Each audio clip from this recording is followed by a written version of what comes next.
Hello, this is BBC You Busted Part 2.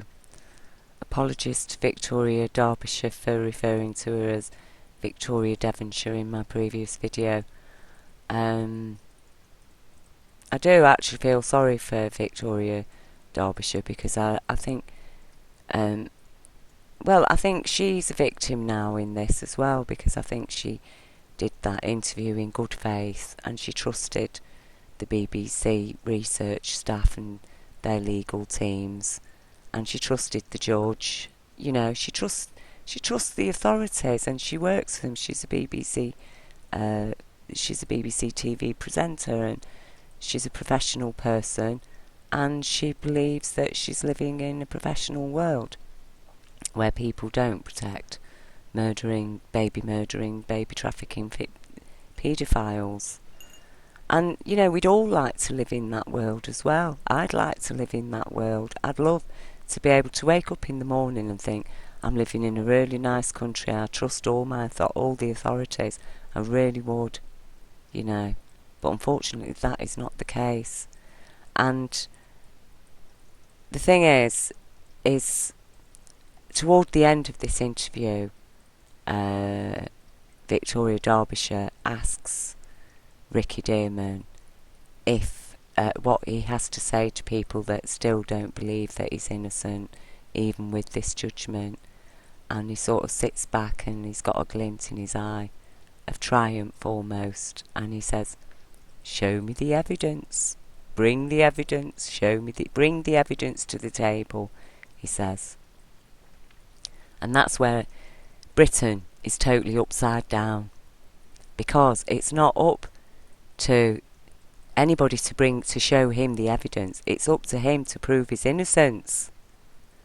Because, as I say, you know, EU child protection law, it believes the children first. That's evidence. 2 child witness testimonies reporting abuse is evidence. Okay? That's evidence. The UN Child Protection Report lists all the crimes listed by the children. They're happening in London. There you go. Child traffic abuse of the capital of the world. So that's evidence. All the crimes are listed in the UN report as well. In the EU Child Protection Law, all the crimes are listed. They explain what they are. Sex tourism, child trafficking, you know, making and selling of child pornography. And then we've got medical evidence as well. The medical evidence confirmed, repeated sexual abuse over a long period of time. That's what the medical evidence said. And it was on the strength of that medical evidence that children were immediately taken from the mother's care and handed over to CAFCAS at the family courts. They went into state care. Okay, so, you know, serious criminal offences such as sexual exploitation of children and child pornography require a comprehensive approach covering the prosecution of offenders, the protection of child victims, and prevention of the phenomenon. The child's best interest must be a primary consideration when carrying out any measures to combat these offences. So, what were the police thinking when they were handing the children over to the local authorities, when the children had already explained that CAFCAS officers and social workers from within the local authorities and even police officers were involved in the abuse? You see, and this is why children need a legal guardian, an independent legal guardian, because an independent legal guardian would have stepped in at that point and said, oh, well, how can we be sure that the children are going to be safe if they go into local authorities, you see? But, so, the children go to the local authorities. Oh, next minute, they've retracted the stories. They've retracted the allegations. None of it happened.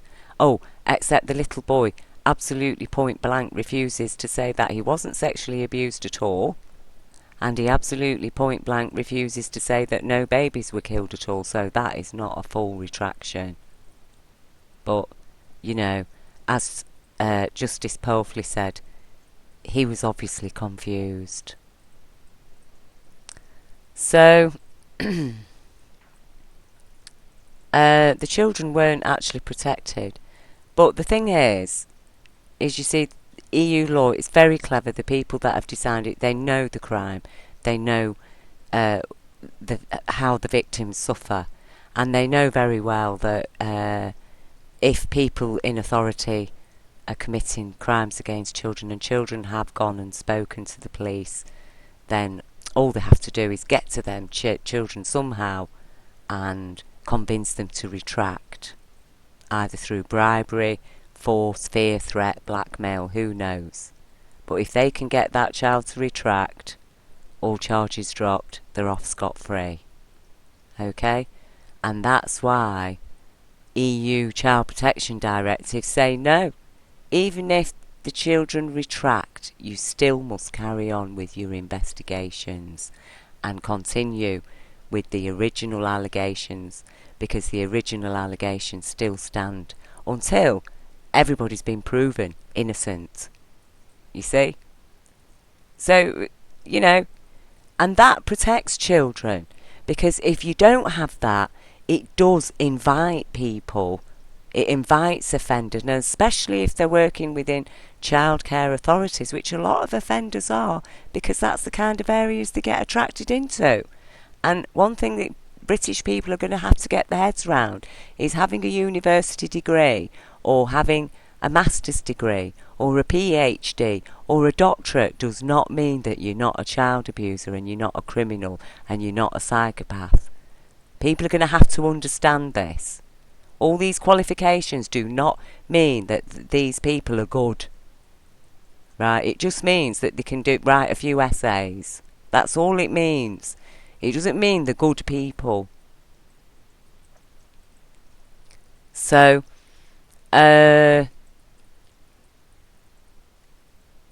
these children were just handed over to Kafkas when they'd said that Kafkas officers had been taking part in the abuse. So, you know, I mean, that in itself is evidence against the police and the authorities.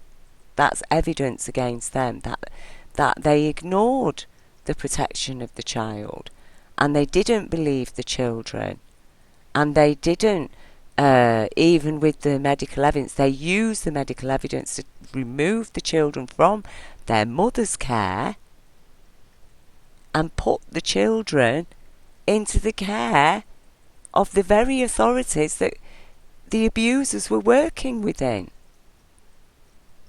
So, explain to me, how can children, if they're being abused by a group of people working in various authorities, what chance have they got? You know, and so that is why, you know, there's no retractions allowed really in that sense, because that protects the child from being targeted, because that's more abuse that the child then has to suffer. You see, they've already gone through the trauma of the abuse itself, and then they've gone through the trauma and fear of making the allegations, of reporting the crime to the police. And now, you know, it's like the law, if there is no law protecting them, the law's inviting the abusers to force the children to retract. And so that's why the law says, even with retractions, the original allegations must be fully investigated. And when you're dealing with serious crimes like trafficking, child murder, and sex tourism, and child prostitution, and making and selling of child pornography, you know, these are serious crimes. You know, the EU calls for maximum sentence for these crimes. Maximum prison sentence. So the abusers have got a lot They've got a lot to lose. They've got their social standing, their jobs, everything. Okay? And they deserve to lose them if they're guilty of those things. They deserve to lose them. They shouldn't be in those positions. And this is why we're making a fuss about it. Because, you see, obviously Victoria Derbyshire doesn't understand the law. And why should she? She's like most of us. She's working for the BBC. She trusts the BBC. We trust our judges. We trust our police. But we can't anymore. We can't when it comes to child abuse. We can't trust anybody. That's what people have got to get their heads around. You can't trust anybody. And you can't have child abusers working in positions of authority. We have to remove them from authority. They are a deadly threat. Now, somehow London is the child abuse capital of the world. Somehow London is the sex tourism epicentre, child trafficking epicentre. Somehow thousands of children are being trafficked into London every year, children and babies. And somehow hundreds of those children and babies are being sexually abused and ritually murdered.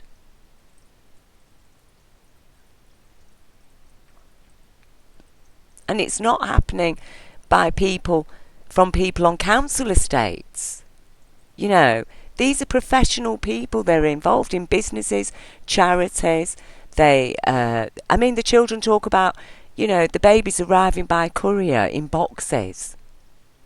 How would a child even think about that? Oh, all right, you say the adults coach them. Well, along with all the other details as well. Or they used to go to the airport to pick them up in taxis. And there was also 2 social workers, 2 guys that were part of the ring. And, they used to bring babies sometimes too, that they got off poor people in Britain.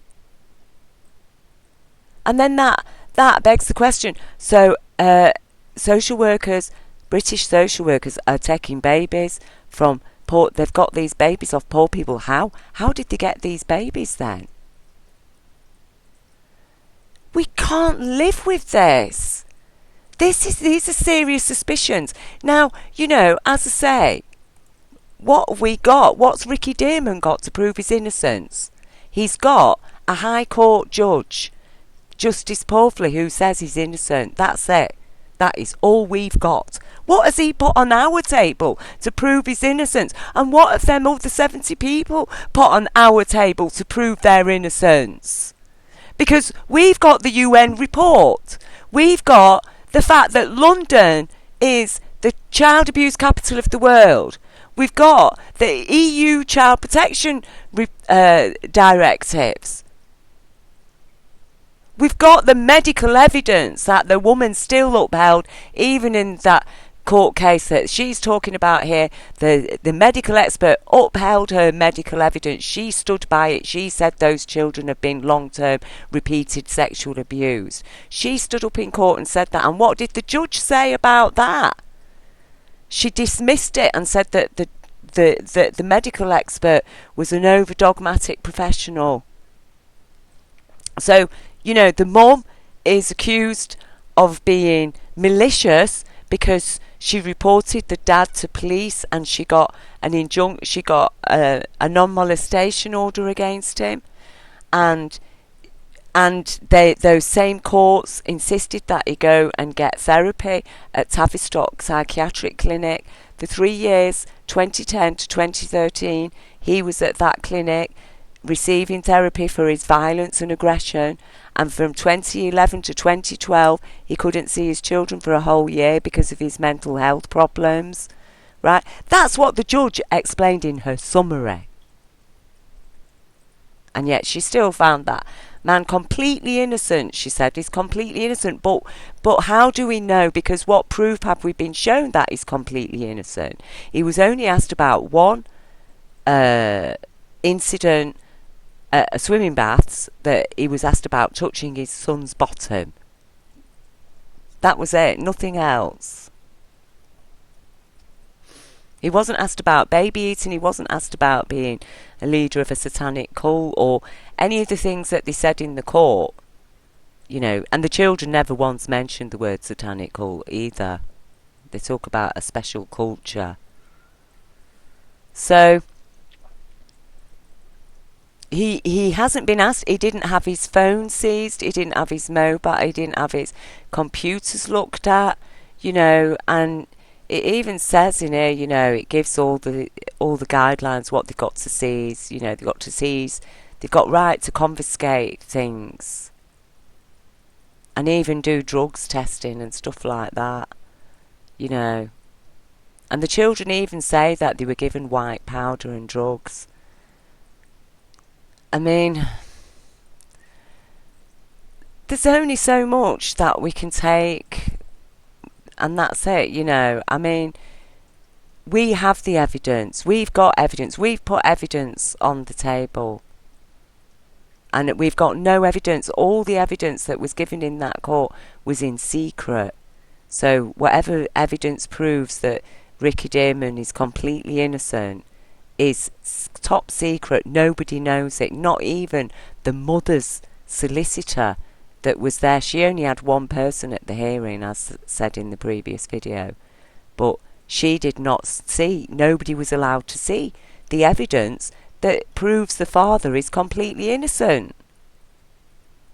So how can the judge say he's completely innocent when he was only ever asked about one question at a swimming bath and he's never been investigated, and even his mobile phone hasn't been looked at?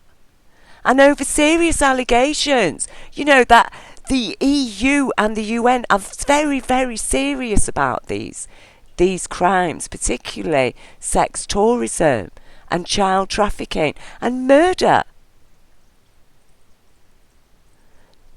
And we can't. And the reason why, I know the reason why people are just getting away with it. It's because of this bloody word minor. We've all been at it. It's like we've had an injection of madness into our consciousness with that one word, because we've all grown up being told as children that we're minors. Legally, we're minors. And then the children grow up and they look at children then, oh, minor. Oh, it's a minor. Whatever they say to you, it's minor. The child. You can take it with a pinch of salt, can't you, what children say? But no, you can't, because the children are not minor, and we need to remove that legal term. We need to remove it in relation to children. It's evil. It's pure evil. And it's convincing people. It works in a really horrible way. It's like, I can't describe it, but it's damaging our consciousness. It's damaging our human consciousness. It's really messing up, because we're growing up thinking of children as lesser beings, and they're not. Children are VIP. That's a child. VIP. They're all VIPs. They're the next generation. We need to give them the best of everything that we can give. They're the next generation. They're going to be looking after us when we're old. They're going to be running this country. They're the future. They're the future parents of the future children. They're VIPs. Every child is a VIP, not a minor. And that word needs to be removed. And why aren't all of these organisations that I've written to over and over again just demanding children's legal rights? You know, just saying to Britain, come on Britain, EU law, you're one of the top countries in the world. Why haven't you got any child protection law in place? And let us remove this legal term, minor, away from it. There's no such thing as a minor human being. Because that's what they're saying, that a child is a minor human being, and they're not, and they are not allowed to be treated like toys and objects. Okay? And I tell you, they've been getting away with absolute murder in Britain. You know, I mean, I'm looking at a case now where, you know, it was from years ago, and it was Detective Clive Driscoll was involved in it, and they took him off the case and they shut that case down. And he knows there was a cover-up, but it involved, high profile professionals and people in authority taking children out of Lambeth care homes and setting dogs on to hunt them, and a lot of the children were killed. And one of the witnesses that spoke to Detective Clive Driscoll, she ended up killing herself by starving herself to death. She just didn't want to live anymore. And he believes that child, and I believe her. I believe that happened because I believe Clive Driscoll, and he found evidence of human remains at this place that he'd have to go to. And that was happening in the 80s, 70s and 80s. And you can't tell me they've let more and more in. It's got worse. It's got bad. That it's getting to this level where, they're just so blatant.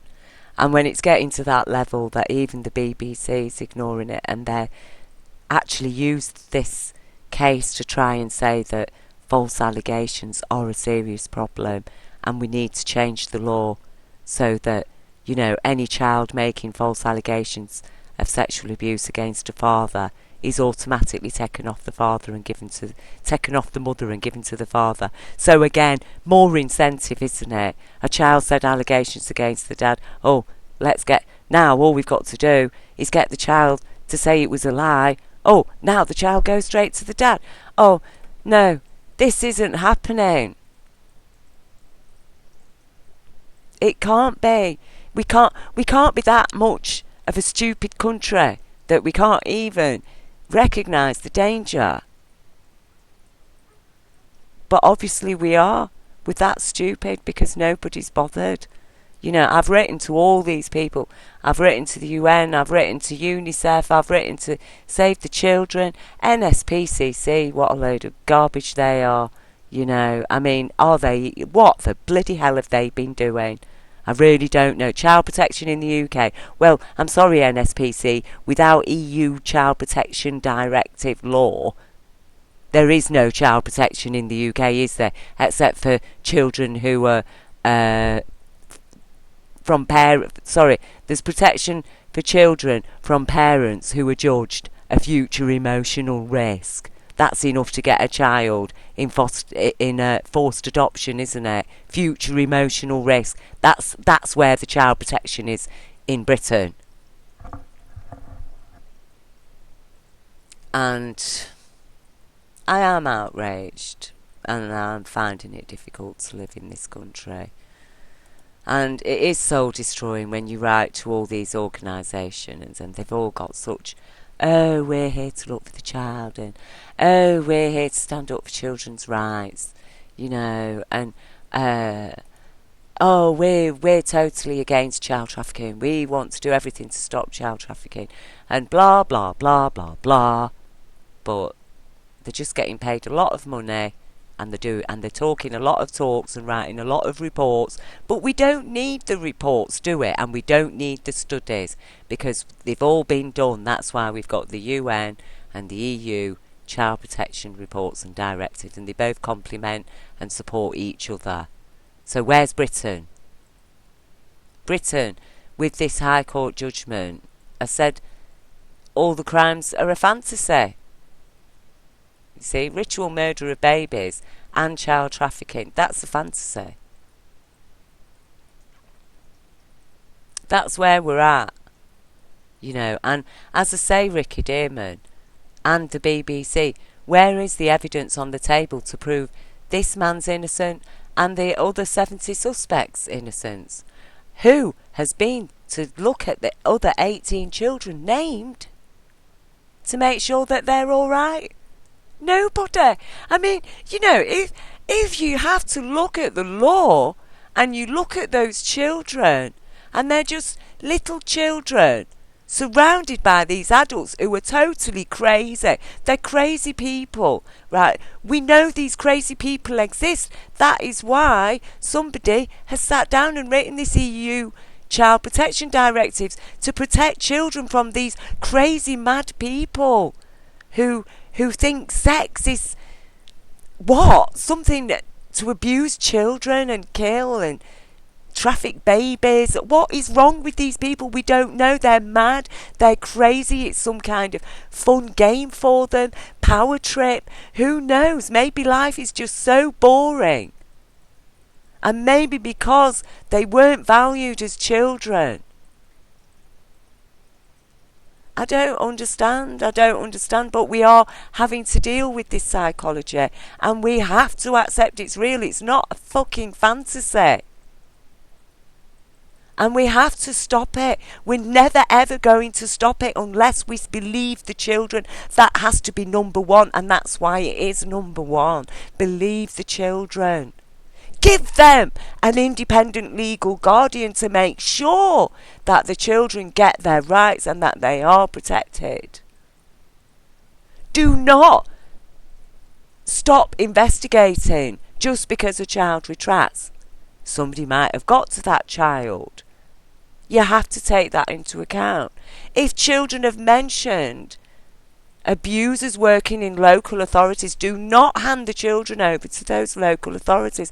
And if you hand them over to any authority, you make sure those children are protected and that nobody can get to them. But there again, if they're not allowed, if you still got to investigate, even with the retractions, then really it's going to be a waste of time trying to get a retraction. And that's what the whole idea is about, of saying, ignore retractions, basically.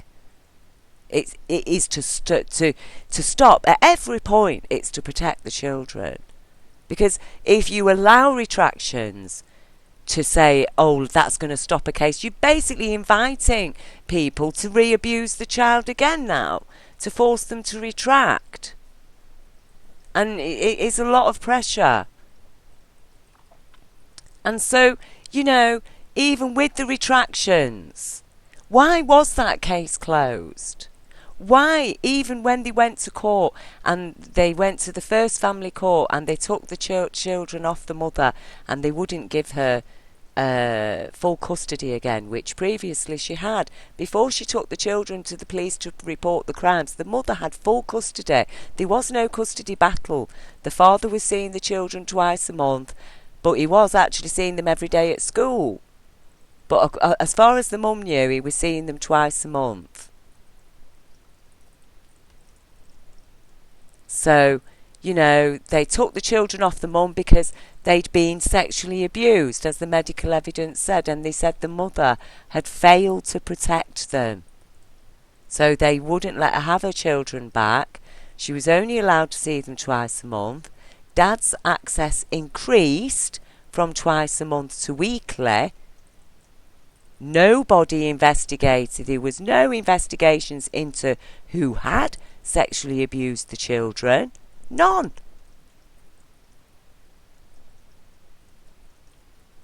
And nobody charged the mother or her partner with abusing forcibly coaching the children to repeat vile acts of sexual abuse and murder on film, on record.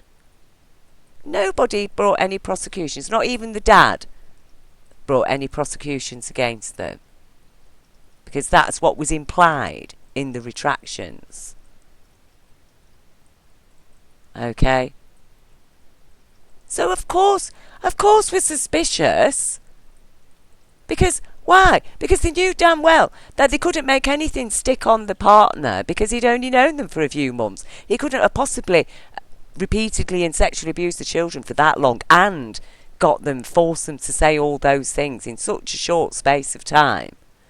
So of course there were no prosecutions brought against them, because they knew damn well if they even tried, suspicions would very soon be turning back onto the original suspects. So all the way down the line, this smacks of a cover-up.